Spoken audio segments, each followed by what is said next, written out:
সুস্থ হয়ে দেশে ফিরে আবারও দলের নেতৃত্ব দেবেন বিএনপি চেয়ারপারসন বেগম খালেদা জিয়া। এমনটাই আশা করছেন দলের নেতাকর্মীরা। আজ রাত 10টায় কাতারের আমিরের পাঠানো বিশেষ এয়ার অ্যাম্বুলেন্সে লন্ডনের উদ্দেশ্যে রওনা দেবেন তিনি।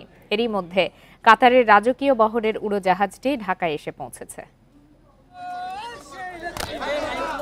উন্নত চিকিৎসার জন্য 2 মাস আগে থেকেই বিদেশে যাওয়ার সব প্রস্তুতি নিয়েছেন বিএনপি চেয়ারপারসন বেগম খালেদা জিয়া। অসুস্থতার কারণে কয়েক দফা বাতিল হয় বিদেশ যাত্রার তারিখ। সবকিছু ঠিক থাকলে আজ রাতে লন্ডনের উদ্দেশ্যে রওনা হবেন বিএনপি প্রধান। বিএনপি নেতারা জানান, যুক্তরাজ্যে গিয়ে তিনি ভর্তি হবেন লন্ডন ক্লিনিকে। এরপর লিভার প্রতিস্থাপনের জন্য সেখান থেকে যেতে পারেন যুক্তরাষ্ট্রে। 7 তারিখ রাত্রে 10টার সময় একটি বিশেষায়িত অ্যাম্বুলেন্সে করে প্রথমে যুক্তরাজ্যে যাবেন। কাতারের আমির সেই ব্যবস্থা করেছেন। যুক্তরাজ্যে উনি কিছুদিন চিকিৎসা নেওয়ার পরে যুক্তরাষ্ট্রে একটি বিশেষায়িত মাল্টিডিসিপ্লিনারি হসপিটালে ওনার চিকিৎসা হবে। লিভার সিরোসিস সহ অন্যান্য, হার্ট সহ অন্যান্য জটিলতা ওনার যেগুলো আছে, আর্থ্রাইটিস সহ। বিএনপি চেয়ারপারসনকে কাতারের যে এয়ার অ্যাম্বুলেন্সে বিদেশে নেওয়া হচ্ছে তাতে সব ধরনের চিকিৎসা সহায়তার ব্যবস্থা থাকবে। কাতারের আমির তার নিজস্ব যে অ্যাম্বুলেন্স, এয়ার অ্যাম্বুলেন্স প্রেরণ করেছে, যাতে বেগম খালেদা জিয়াকে এয়ার অ্যাম্বুলেন্সে সঠিকভাবে লন্ডনে নিয়ে যাওয়া হয়। সেখানে চিকিৎসার পরে সেখানকার ডাক্তারদের পরামর্শ অনুযায়ী ঠিক করা হবে যে যদি তারা মনে করে যে আমেরিকা যাওয়া প্রয়োজন হবে, তাইলে বেগম খালেদা জিয়া মানসিকভাবে প্রস্তুত আছে। জনগণের প্রত্যাশা যে বেগম জিয়া এসে পুনরায় এদেশের মানুষের ভাগ্যকে নিয়ে রাজনীতি করুক এবং তাদের যে প্রত্যাশা পূরণের জন্য হাল ধরুক, এবং সেই প্রত্যাশা আমরাও করছি। খালেদা জিয়ার সাথে তার প্রয়াত ছোট ছেলে আরাফাত রহমান কোকোর স্ত্রী সৈয়দা শর্মিলা রহমান, 6 জন চিকিৎসক সহ 15 জনের যাওয়ার কথা রয়েছে। Jahanara Parvin, independent news, Dhaka. ফরিদপুরে ট্রেনের ধাক্কায় মাইক্রোবাসের 5 যাত্রী নিহত হয়েছেন, আহত হয়েছেন 2 জন। এদের মধ্যে একই পরিবারের 3 জন রয়েছেন। বেলা 12:30টার দিকে সদরের কাফুরা রেল ক্রসিংয়ে ঘটনাটি ঘটে। স্থানীয়রা জানান, ফরিদপুরের মুন্সির বাজারে আত্মীয়ের বাসা থেকে মাইক্রোবাসে নারায়ণগঞ্জের নিজ বাড়িতে ফিরছিলেন কয়েকজন। মাইক্রোবাসটি কাফুরা রেল ক্রসিং পার হওয়ার সময় রাজশাহী থেকে ছেড়ে আসা মধুমতি এক্সপ্রেস সেটিকে ধাক্কা দেয়। এতে মাইক্রোবাসটি ছিটকে খাদে পড়ে যায়। ঘটনাস্থলেই 3 জন নিহত হন। পরে ফায়ার সার্ভিস আহত 4 জনকে উদ্ধার করে ফরিদপুর মেডিকেলে নিলে চিকিৎসক 2 জনকে মৃত ঘোষণা করেন। রেল ক্রসিংটি অরক্ষিত থাকায় এই দুর্ঘটনা বলে জানিয়েছেন স্থানীয়রা।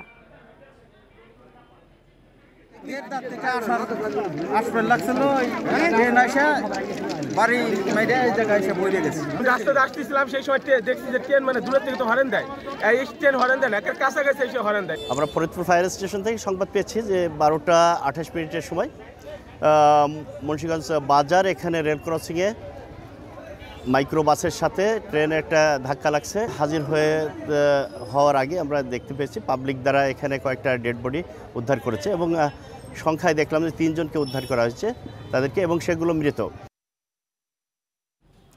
এদিকে খাগড়াছড়ি থেকে সাজেক যাওয়ার পথে চাঁদের গাড়ি উল্টে কলেজের শিক্ষার্থী সহ 5 জন আহত হয়েছে। দুপুরে সিজকছড়া এলাকায় এই দুর্ঘটনা ঘটে। আহতরা সবাই নোয়াখালী সরকারি মহিলা কলেজের শিক্ষক ও শিক্ষার্থী। স্থানীয়রা জানান, সকালে নোয়াখালী সরকারি মহিলা কলেজের 21 ছাত্রী ও 2 শিক্ষক সহ সাজেক যাচ্ছিলেন। পথে সিজকছড়া পৌঁছালে চাঁদের গাড়িটি নিয়ন্ত্রণ হারিয়ে 90 ফুট নিচে খাদে পড়ে যায়। পরে আইনশৃঙ্খলা বাহিনীর সহায়তায় আহতদের উদ্ধার করে খাগড়াছড়ির দীঘিনালা হাসপাতালে ভর্তি করা হয়।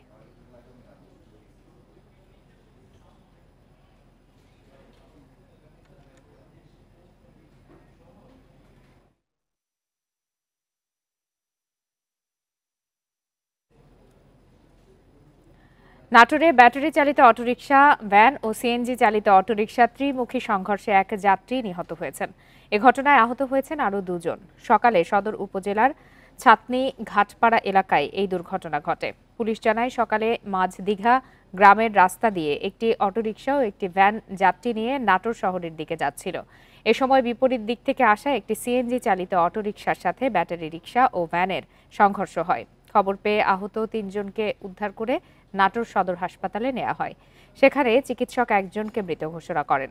আহতদের হাসপাতালে চিকিৎসা দেওয়া হচ্ছে।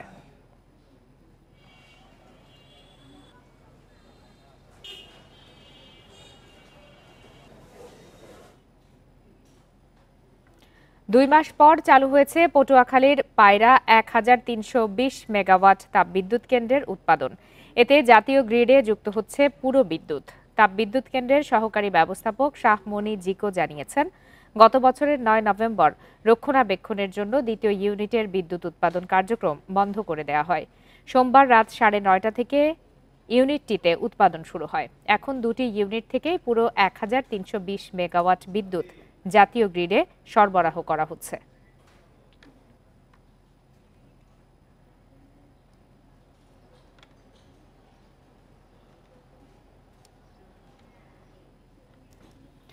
ভূমিকম্পে কেঁপে উঠল রাজধানী সহ দেশের বিভিন্ন এলাকা। সকাল ৭টা ৫ এই ভূকম্পন অনুভূত হয়। প্রাথমিকভাবে ক্ষয়ক্ষতির কোনো খবর পাওয়া যায়নি। মার্কিন ভূতাত্ত্বিক জরিপ সংস্থা ইউএসজিএস জানায়, ভূমিকম্পের উৎপত্তিস্থল চীনের তিব্বতে। ভূমিকম্পের মাত্রা ছিল রিখটার স্কেলে ৭.১। নেপালের উত্তর পূর্বাঞ্চলীয় লোবুচে থেকে ৯০ কিলোমিটার দূরে এবং ভূপৃষ্ঠের ১০ কিলোমিটার গভীরতায় এটি আঘাত হানে। বড় ভূমিকম্পের পর থেকে এ পর্যন্ত ৪ থেকে ৫ মাত্রার আরও ৭টি ভূমিকম্প হয়েছে বলে জানিয়েছে সংস্থাটি। বাংলাদেশ ছাড়াও নেপাল, ভারত, ভুটান এবং চীনে অনুভূত হয়েছে এই ভূকম্পন। নেপালের রাজধানীর কাঠমান্ডুতে তীব্র কম্পন হলেও এখন পর্যন্ত কোনো ক্ষয়ক্ষতির খবর পাওয়া যায়নি। ভারতের বিহারে ভূমিকম্পের তীব্রতায় লোকজন ঘর ছেড়ে বেরিয়ে আসে। জুলাই বিপ্লবে আহতদের কর্মসংস্থান নিশ্চিত করবে সরকার। স্বরাষ্ট্র উপদেষ্টা জানিয়েছেন, প্রথম পর্যায়ে ১০০ জনকে পুলিশের বিভিন্ন ইউনিটে নিয়োগ দেয়া হবে। এদিকে গত সরকারের সময় অর্থ পাচারে জড়িতদের নামসহ প্রতিবেদন দ্রুত দেয়ার নির্দেশ দিয়েছেন উপদেষ্টা। সকালে এসবি এবং সিআইডি কার্যালয় পরিদর্শন শেষে এসব কথা বলেন জাহাঙ্গীর আলম চৌধুরী।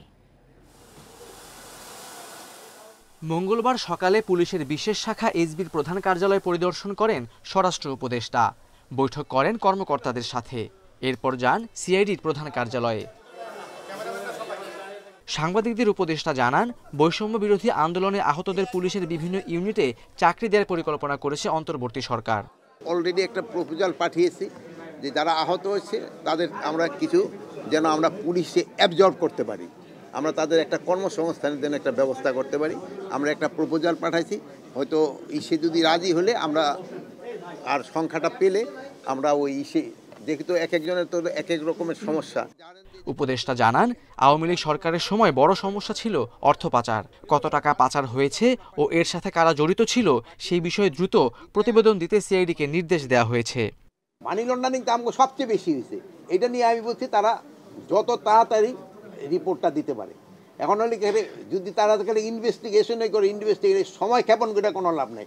আমি একটা রিপোর্ট চাই যে কারা কারা এটার সাথে জড়িত।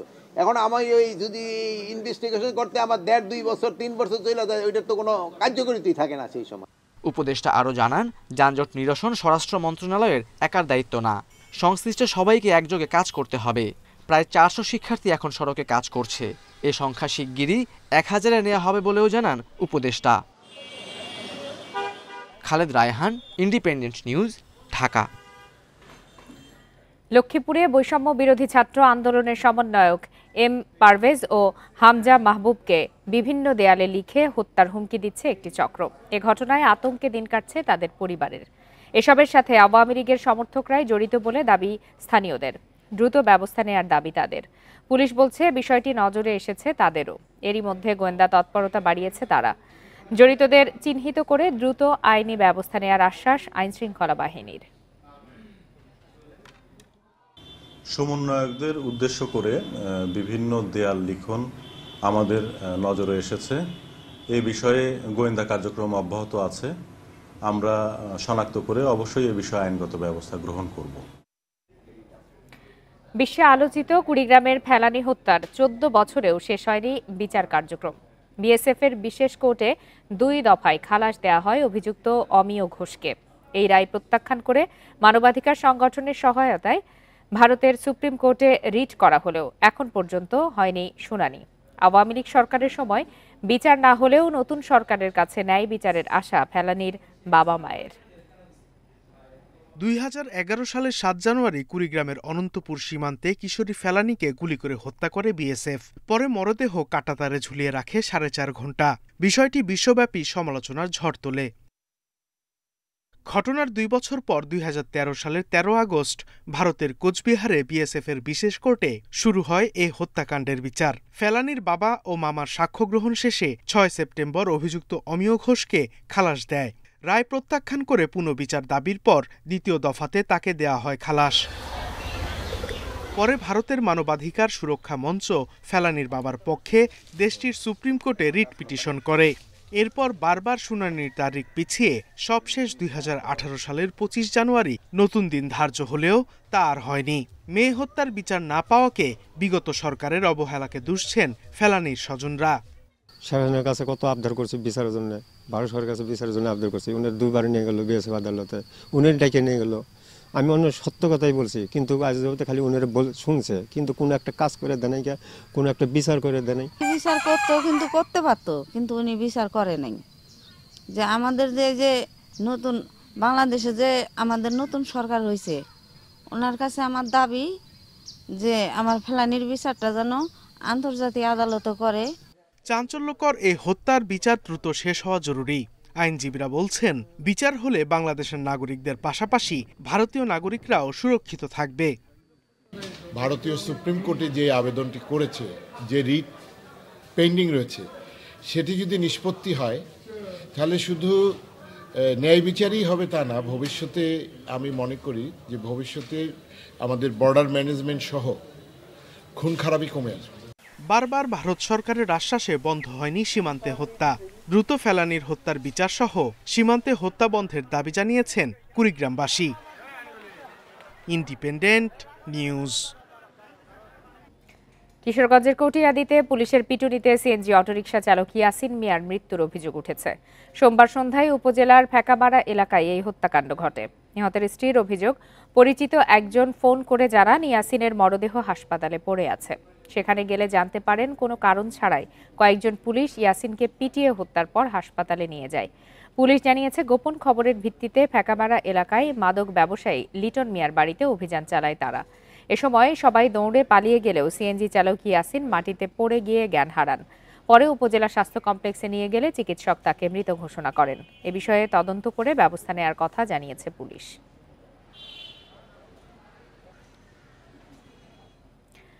ঝালকাঠিতে ব্যবসায়ী সুদেব হালদারকে কুপিয়ে হত্যা করেছে দুর্বৃত্তরা।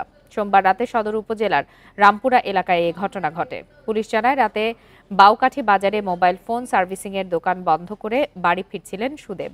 পথে দুর্বৃত্তরা তাকে এলোপাতাড়ি কুপিয়ে হত্যা করে ফেলে যায়। সকালে স্থানীয়রা তার মরদেহ পড়ে থাকতে দেখে পুলিশে খবর দেয়। পরে পুলিশ গিয়ে মরদেহটি উদ্ধার করে মর্গে পাঠায়। স্বজনদের অভিযোগ, কয়েকদিন আগে মোবাইল মেরামত নিয়ে একটি পক্ষের সাথে সুদেবের ঝগড়া হয়। এর জেরে তাকে হত্যা করা হয়ে থাকতে পারে বলে ধারণা তাদের। তদন্ত করে ব্যবস্থা নেওয়ার কথা জানিয়েছে পুলিশ।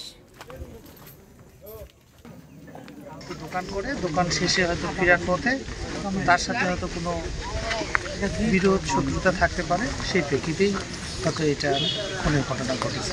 আমরা দেখতেছি এটার তদন্ত করে। 6টি রেডিওথেরাপি মেশিনের সবগুলোই নষ্ট। জাতীয় ক্যান্সার গবেষণা হাসপাতালে 15 দিন ধরে মিলছে না এই সেবা। ফলে প্রতিদিন বাধ্য হয়ে ফেরত যাচ্ছেন ক্যান্সার আক্রান্ত অন্তত 200 রোগী। নষ্ট মেশিন কবে সচল হতে পারে তা বলতে পারছে না কেউ। ফেব্রুয়ারি ও মার্চে 2টি নতুন মেশিন চালু হওয়ার আশায় কর্তৃপক্ষ। ক্যান্সারের কোষ ধ্বংস করার চিকিৎসা রেডিওথেরাপি। এজন্য জাতীয় ক্যান্সার গবেষণা হাসপাতালে 6টি মেশিন ছিল। দীর্ঘদিন ধরে 4টি মেশিন অকেজো থাকলেও সচল ছিল 2টি। এবার নষ্ট হলো সেই 2টিও। রেডিওথেরাপি বিভাগে ঝুলছে মেশিন নষ্টের বিজ্ঞপ্তি। কবে চালু হবে বলা নেই। একের পর এক রোগী আসছেন আর ফেরত যাচ্ছেন। ঢাকার বাইরে থেকেও এসেছেন অনেকে, কেউ কেউ আবার দীর্ঘ সময় পর সিরিয়াল পেলেও থেরাপি নিতে গিয়ে দেখেন সেবা বন্ধ। আমরা আইসি এই যে থেরাপির জন্য, তা থেরাপির মেশিন নষ্ট, তখন আবার ঘুরে যাইতে হচ্ছে, বাড়ি তো অনেক দূরই, ব্যাটিং নিয়ে আবার ঘুরে বাড়ি চলে যাইতে হচ্ছে। তো গরিব মানুষ কি করবো, আমার তো ঘুরতে আসি, এখন তো আমরা সমর্থ নাই যে বলে বাহিরে গিয়ে দেওয়াই। বেসরকারিভাবে তো করার একটা অসম্ভব ব্যাপার, এই জন্য তো সরকারি এসে আসলাম, তারপরে দেখি এখন কি করা যায়। তো আমরা বলতে বলতে মুখও ব্যথা হয়ে যাচ্ছে সারাদিন, প্লাস হচ্ছে মানে একটা মানুষ তো কতদিন আর ফেরত পাঠানো যায় সেটা আমরাও বুঝি। আর ক্যান্সার তো খুব একটা যে ভালো একটা অসুখ তেমনটা না, কিন্তু আমরা তো একদম অসহায়, কিচ্ছু করার নাই আমাদের। বেশি খরচের কারণে বেসরকারিভাবে রেডিওথেরাপি নিতে না পারা অসচ্ছল রোগীরা ভিড় করেন এই হাসপাতালে, কিন্তু 5 বছর ধরেই ভোগান্তিতে তারা। কখনো যন্ত্র নষ্ট, কখনো সিরিয়াল পেতে দেরি হওয়ায় নাকাল ক্যান্সার রোগীরা। আমাদের মেশিন একদম চালু, একটাও চালু নেই, রোগীদের খুব কষ্ট হচ্ছে। এই জন্য জরুরি ভিত্তিতে এটা ঠিক করার জন্য ওরা চেষ্টা করছে এবং আমরা সেভাবে যোগাযোগ রাখছি। আমাদের উপদেষ্টা মহোদয়, সচিব মহোদয় সবাই এটা ওনারা চেষ্টা করছেন, আশা করছি তাদের চালু হবে। সম্প্রতি রেডিওথেরাপির 2টি মেশিন কেনা হয়েছে। ফেব্রুয়ারিতে একটি ও মার্চে আরেকটি চালু হতে পারে। তবে রোগীর চাহিদা মেটাতে দরকার অন্তত আরও 5টি machine. Hasan Misbah, independent news, Dhaka. উত্তরাঞ্চল সহ সারা দেশের তাপমাত্রা কিছুটা বেড়েছে, এতে স্বস্তি ফিরেছে জনজীবনে। তবে সকালে অনেক জায়গায় ছিল ঘন কুয়াশা। চুয়াডাঙ্গায় কুয়াশা থাকলেও সকাল 9টার পর থেকে তাপমাত্রা বেড়েছে। আজ রেকর্ড করা হয়েছে 12.3 ডিগ্রি সেলসিয়াস। একই চিত্র পঞ্চগড়ে, রাতে তাপমাত্রা কমলেও দিনে কিছুটা বেড়েছে। নাটোর ও মেহেরপুরে কুয়াশা থাকলেও বেলা বাড়ার সাথে সাথে তা কেটে গেছে। সকাল থেকেই সূর্যের দেখা মেলায় সড়কে বেড়েছে মানুষজনের উপস্থিতি।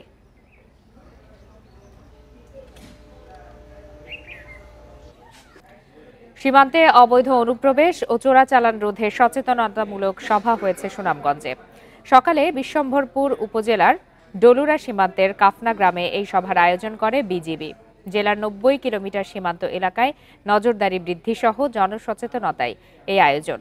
অবৈধ পথে ভারত থেকে বিভিন্ন পণ্য দেশে প্রবেশ বন্ধে বিজিবিকে সহযোগিতার আহ্বান জানানো হয়। সভা শেষে 2 শতাধিক মানুষকে শীতবস্ত্র বিতরণ করে বিজিবি। গত 1 বছরে সুনামগঞ্জের বিভিন্ন সীমান্ত এলাকায় বিজিবির অভিযানে 42 কোটি 25 লাখ টাকার বেশি চোরাচালান পণ্য সামগ্রী জব্দ এবং 44 অনুপ্রবেশকারীকে আটক করা হয়েছে।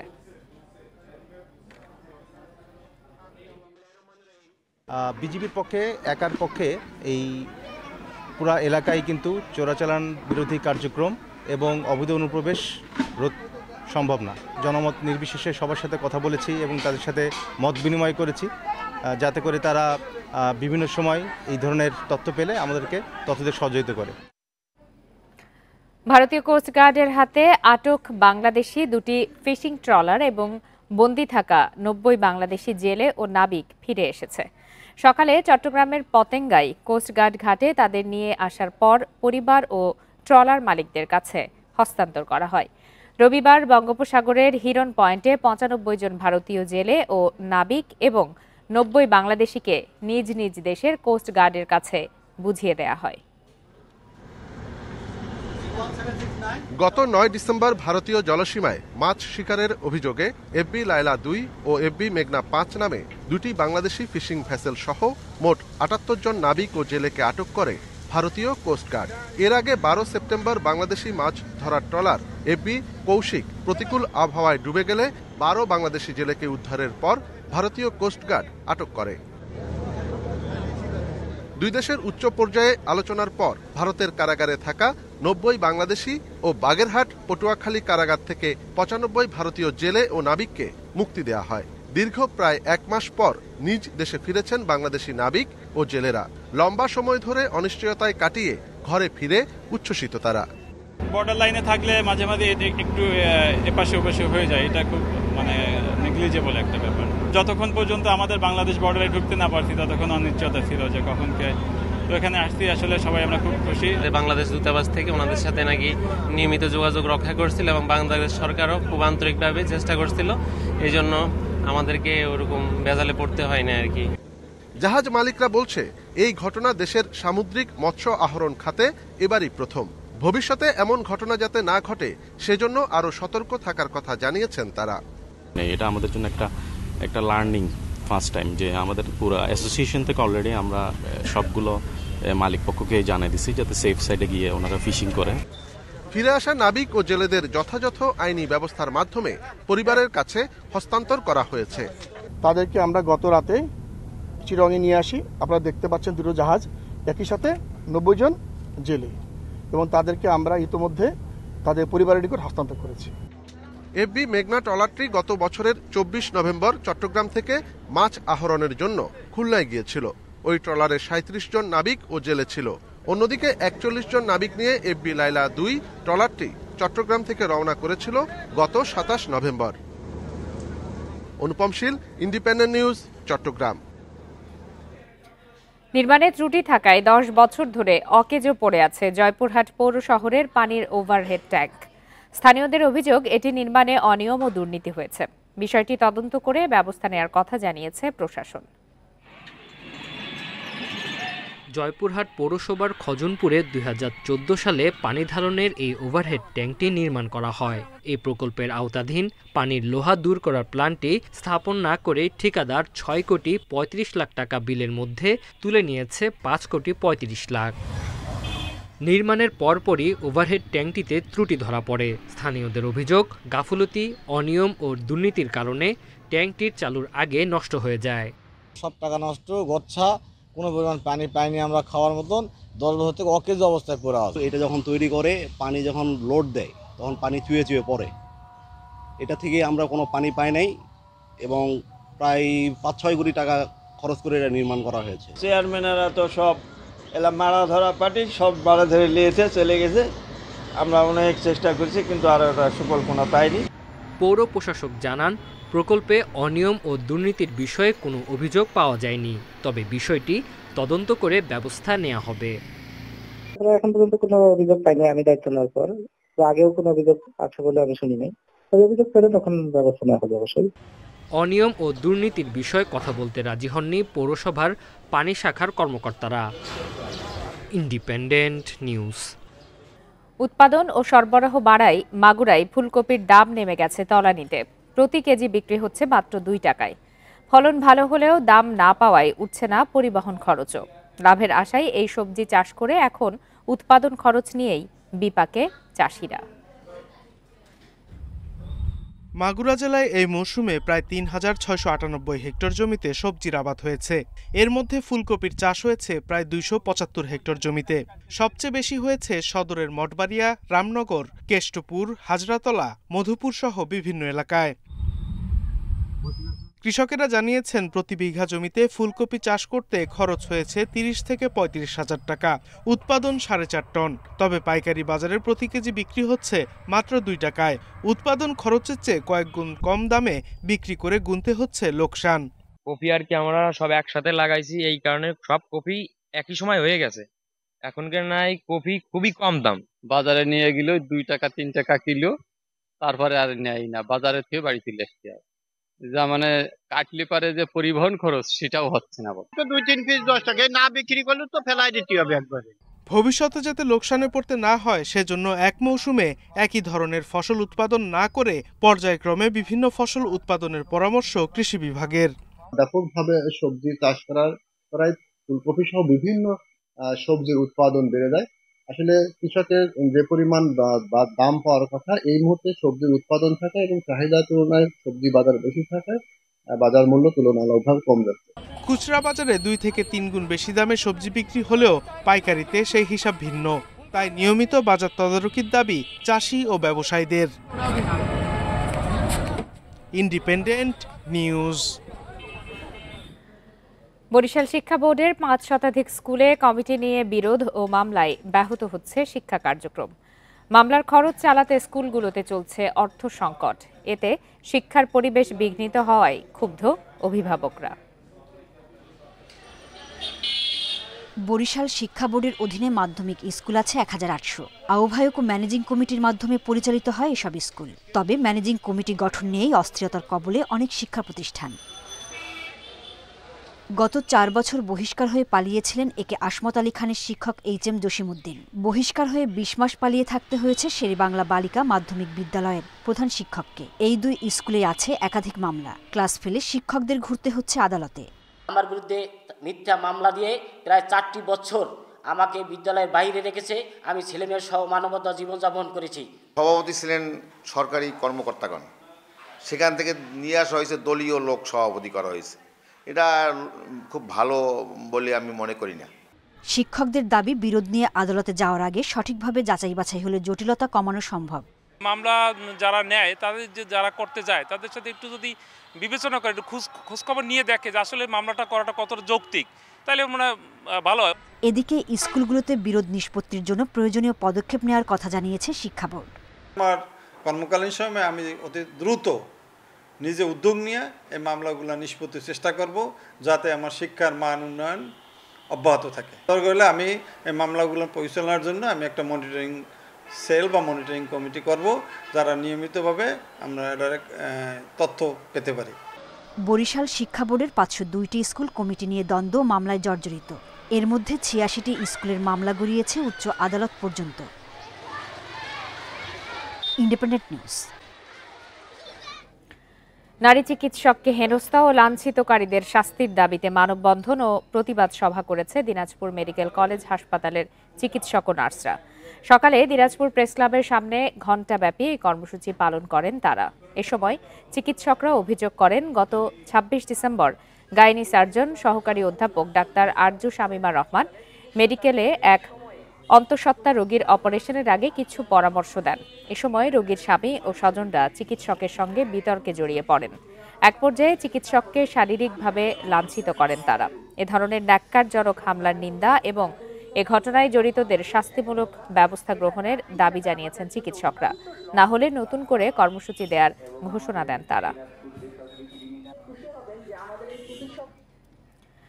খাগড়াছড়িতে অবৈধ পথে আসা প্রায় 7,000 প্যাকেট বিদেশি সিগারেট জব্দ করেছে সেনাবাহিনী। সোমবার রাতে মাটিরাঙ্গা জোনের আরপি চেকপোস্টে একটি কাভার্ড ভ্যানে তল্লাশি চালিয়ে এসব পণ্য জব্দ করা হয়, যার বাজার মূল্য প্রায় 14 লাখ টাকা। মাটিরাঙ্গা জোন অধিনায়ক লেফটেন্যান্ট কর্নেল মোহাম্মদ কামরুল হাসান জানান, গোপন খবরে অভিযান পরিচালনা করা হয়। এসব সিগারেট সীতাকুণ্ড কাস্টমসে জমা দেওয়া হবে। চোরাচালান রোধে অভিযান অব্যাহত থাকবে বলেও জানান তিনি।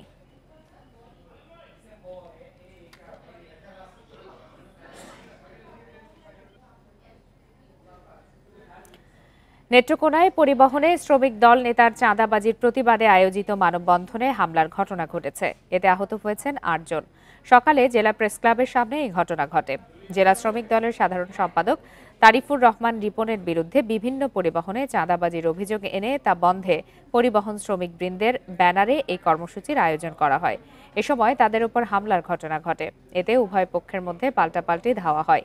পরে পুলিশ গিয়ে পরিস্থিতি নিয়ন্ত্রণে আনে। এতে উভয় পক্ষের 8 জন আহত হয়েছে। এ বিষয়ে অভিযোগ পেলে আইনগত ব্যবস্থা নেওয়া হবে বলেও জানিয়েছে পুলিশ।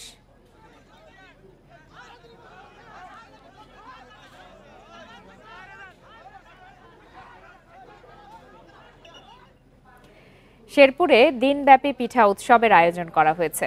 সকালে এর আয়োজন করে শাহিন ক্যাডেট স্কুল।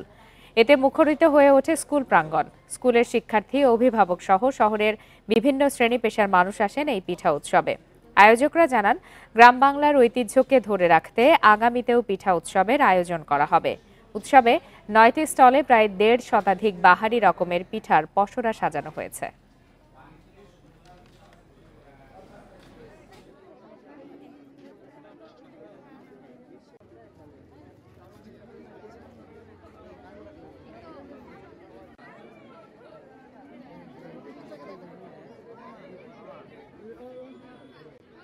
আমি আমার আম্মুর সাথে আসছি, তারপরে স্টলগুলো অনেক ভালো খাইছি, অনেকগুলো পিঠে খেয়েছি। বাঙালির যে কৃষ্টি কালচার, এটা তারা স্মরণ রাখবে, কারণ আমাদের বাঙালিয়ানার মূল হচ্ছে আমাদের পিঠার উৎসব বা পিঠার আয়োজন। এর সাথে শেষ করছি আজকের সমগ্র বাংলাদেশ ইন্ডিপেন্ডেন্ট টেলিভিশনের সব খবরের আরো বিস্তারিত জানতে চোখ রাখুন ফেসবুক, ইউটিউব আর এক্সে। ধন্যবাদ সবাইকে।